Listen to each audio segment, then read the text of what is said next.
8 मार्च 2014 रात के 12:42 Malaysian airline की फ्लाइट 370 कोलालमपुर से टेक ऑफ करती है। इस फ्लाइट को जाना है बीजिंग। इस फ्लाइट के अंदर बैठे हैं 2 पायलट, 10 कैबिन क्रू और 227 पैसेंजर्स। पहले पायलट का नाम है जारी अहमद शाह।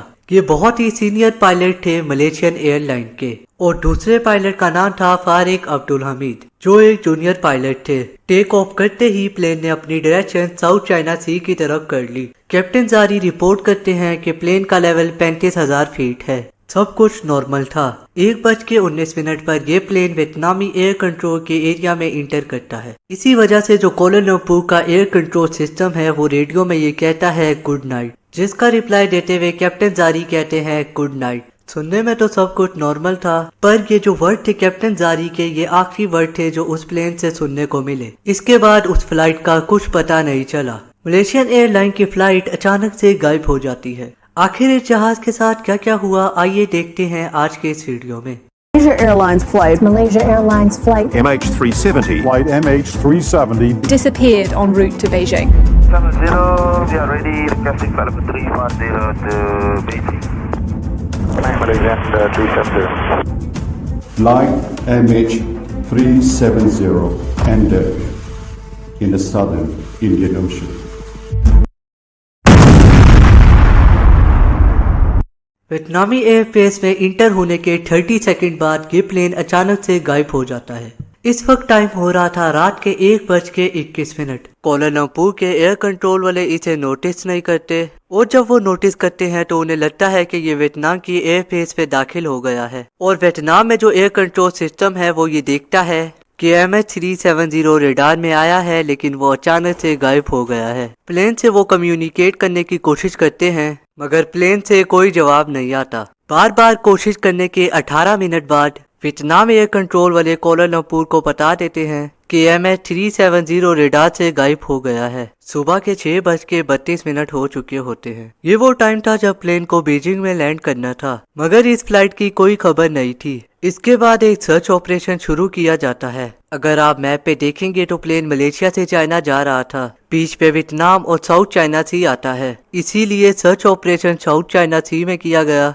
7 अलग मुल्कों से 34 शिप्स और 28 एयरक्राफ्ट इस जहाज को ढूंढने की कोशिश करते हैं, मगर प्लेन का कोई नामो निशान तक नहीं मिलता। इसके 4 दिन बाद 12 मार्च को यह खबर निकलती है कि प्लेन सिविलियन रेडार से जरूर गायब हुआ था, मगर उस रात एक मिलिट्री रेडार ने इसे स्पॉट कर लिया था। हैरानी की बात यह है कि इस मिलिट्री रेडार के अकॉर्डिंग इस जहाज को आखिरी बार देखा गया था रात के 2:22 पर इसकी लोकेशन साउथ चाइना सी में नहीं थी, बल्कि अंडोमान आइलैंड और निकोबार आइलैंड में थी। मलेशिया के वेस्ट में स्टेट ऑफ मलाक्का में थी। और इस मिलिट्री रेडार के रीडिंग के अकॉर्डिंग प्लेन अंडोमान आइलैंड की डायरेक्शन में फ्लाई कर रहा था। इस खबर को सुन के हर कोई हैरान रह जाता है। किसी को नहीं पता था कि आखिर ये प्लेन गया किधर है। इसके कुछ दिन बाद हमें एक और नया सबूत मिलता है। सैटेलाइट डाटा से पता लगता है कि प्लेन ऑटोमेटिकली एक सैटेलाइट से कम्युनिकेट करने की कोशिश कर रहा था। ये बड़ी आम बात होती है। बड़े वाले एयरप्लेन्स होते हैं जैसा कि बोइंग 777, ये अक्सर सैटेलाइट से कम्युनिकेट करने की कोशिश करते हैं अपनी कम्युनिकेशन को और आसान बनाने के लिए। प्रॉब्लम ये थी कि जब इस प्लेन ने सैटेलाइट से कम्युनिकेट करने की कोशिश की तो उसने पर लॉगिंग करने की कोशिश की, यानी कनेक्शन बनाने की कोशिश की। यहाँ पर कोई डाटा ट्रांसफर नहीं किया गया प्लेन की लोकेशन को लेकर। सैटेलाइट को सिर्फ ये पता था कि इस प्लेन ने मुझसे कम्युनिकेट करने की कोशिश की है।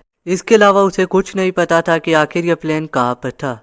कुछ साइंटिस्ट ने यह सोचा क्यों ना हम इस चीज का यूज करें प्लेन की लोकेशन पता लगाने में। उन्होंने सोचा जब सैटेलाइट ने इस कम्युनिकेशन को रिसीव किया तब सैटेलाइट ने अपना एंटीना प्लेन की डायरेक्शन में किया होगा। इन्होंने जो सैटेलाइट के एंटीना का एंगल था उसे मुहैया करके और कैलकुलेशन करके ये अंदाजा लगाया कि प्लेन की लोकेशन कहाँ हो सकती है। एग्जैक्ट लोकेशन तो हम नहीं बता सकते सैटेलाइट की मदद से, मगर एस्टीमेट से हम ये बता सकते हैं ये जो सर्कल आप देख रहे हो, इस सर्कल में किसी भी पॉइंट पे हो सकता है प्लेन। जब उनने सैटेलाइट से कम्युनिकेट करने की कोशिश की, प्लेन ने 7 बार सैटेलाइट से कम्युनिकेशन करने की कोशिश की थी। इनको सैटेलाइट हैंडशेक भी कहा जाता है। हर सर्कल पे टाइम लिखा हुआ है किस टाइम पे प्लेन ने सैटेलाइट से कम्युनिकेट करने की कोशिश की। और जो 7 सर्कल है यहाँ पर वो हमें लेटेस्ट टाइम बताता है जब प्लेन ने सैटेलाइट से कम्युनिकेट करने की कोशिश की, मतलब आखिरी पॉइंट जहाँ पर ये एरोप्लेन गया होगा। मसला ये था कि ये सर्कल बहुत बड़ा था। कजाकिस्तान, इंडोनेशिया, चाइना और ऑस्ट्रेलिया कहीं पर भी हो सकता था ये प्लेन,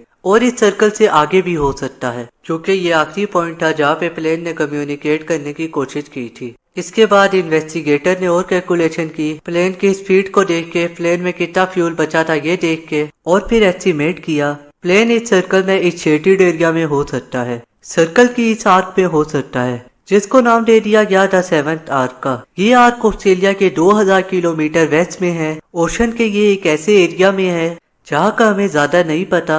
इस मैप पे आप देख सकते हैं जिस सैटेलाइट का इस्तेमाल करके लोकेशन प्रिडिक्ट करने की कोशिश की, वो सैटेलाइट कहाँ पर मौजूद थी। जो सबसे बाहर का येलो डॉटेड सर्कल आप देख रहे हैं, ये वो रेंज है जहाँ पर प्लेन ट्रेवल कर सकता था, और जो रेड कलर की आर्क आप देख रहे हो वो 7th आर्क है, जहाँ पर एज्यूम किया जा रहा है कि ये प्लेन यहाँ पर क्रैश हो सकता है। इसके बाद कई सर्च ऑपरेशन बुलाए गए। येलो शेडेड रीजन आपको ये दिखाते हैं कहाँ पर ये सर्च ऑपरेशन बुलाए गए, और जो ऑरेंज वाला एरिया है वो प्योरिटी एरिया है जहाँ पर सबसे ज्यादा सर्च ऑपरेशन कंडक्ट किए गए हैं। अप्रैल 2014 तक जो समंदर के ऊपर वाले ऑपरेशन थे वो बंद कर दिए गए, क्योंकि उसका कोई फायदा नहीं था, क्योंकि अगर प्लेन क्रैश किया है तो वो पानी के अंदर ही डूब गया होगा, जाहिर सी बात है फ्लोट तो नहीं कर रहा होगा। इसीलिए डीप सर्च ऑपरेशन कंडक्ट की गई, और इस बार दुनिया का सबसे बड़ा और सबसे महंगा सर्च ऑपरेशन कंडक्ट किया गया। सालों तक उन्होंने इस जहाज को ढूंढने की कोशिश की, मगर इस जहाज का कोई नामो निशान नहीं मिला। 3 साल बाद और $160 मिलियन खर्च करने के बाद ये ऑपरेशन बंद कर दिया गया।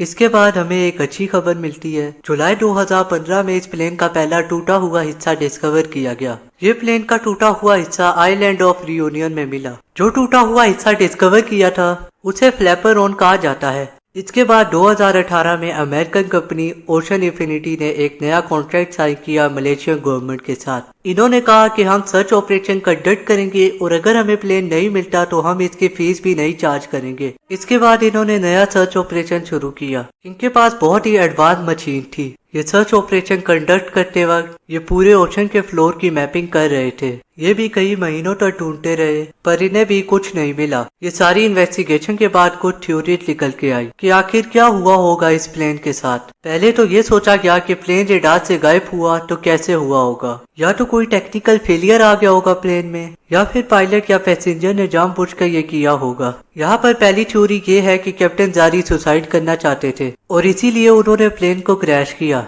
यहाँ पर यह सवाल आता है कि कैप्टन जारी पे ब्लेम क्यों डाला जा रहा है। कुछ आर्ग्यूमेंट है जो इस थ्योरी के फेवर में उठाए जाते हैं। पहला पॉइंट ये है, ये जो 180 डिग्री का टर्न लिया है प्लेन ने वियतनाम से वापस मलेशिया की तरफ, ये ऑटो पायलट खुद से नहीं कर सकता था, ये प्लेन के पायलट ने खुद ही किया होगा। दूसरा पॉइंट ये है, इस प्लेन को थाईलैंड और मलेशिया के बॉर्डर के बीच से उड़ाया गया। कहा जाता है ये जानबूझकर किया होगा, दोनों के एयर फेस के रेडार से दूर रहने के लिए। तीसरा पॉइंट ये है, पायलट जारी के पास एक फ्लाइट सिमुलेटर था उनके घर में। उस फ्लाइट सिमुलेटर में इन्होंने एक पार्ट ड्रॉ किया था। ये जो पार्ट ड्रॉ किया था ये सेम था उस पार्ट से जिससे MH370 गुजरा था, मगर ये थ्योरी गलत साबित होती है। इसके बाद एक और थ्योरी आती है, कुछ लोगों ने शायद इस प्लेन को हाईजैक कर लिया होगा। कुछ हाईजैकर मौजूद थे प्लेन में या टेररिस्ट जिन्होंने ये प्लेन हाईजैक किया होगा। जब ये दूसरी थ्योरी उठाई गई तब प्लेन में बैठे 2 पैसेंजर पे शक हुआ। पहले मोहम्मद मेहतात और दूसरे थे दिलावर सईद। ये 2 ईरानियन बंदे थे। इन पर शक इसी वजह से हुआ कि इनके पास फेक पासपोर्ट थे। एक ने ऑस्ट्रेलियन बंदे का पासपोर्ट चुराया था और एक ने इटालियन बंदे का। ये दोनों पासपोर्ट थाईलैंड में चुराए गए थे। कहा जाता है कि दोनों लोग पासपोर्ट का इस्तेमाल करके यूरोप में सेटल होना चाहते थे। इस थ्योरी को भी डिनाई कर दिया गया। इसका कोई प्रूफ नहीं मिला कि ये लोग असल में टेररिस्ट थे। ये लोग यूरोप में जाके सेटल होना चाहते थे। ये थी कुछ थ्योरीज, मगर आज तक इस फ्लाइट का कुछ पता नहीं चला। अगर आपको मेरी ये वाली वीडियो पसंद आती है और ऐसी ही और भी वीडियो देखना चाहते हैं तो चैनल को सब्सक्राइब करना और वीडियो को लाइक करना मत भूलिएगा।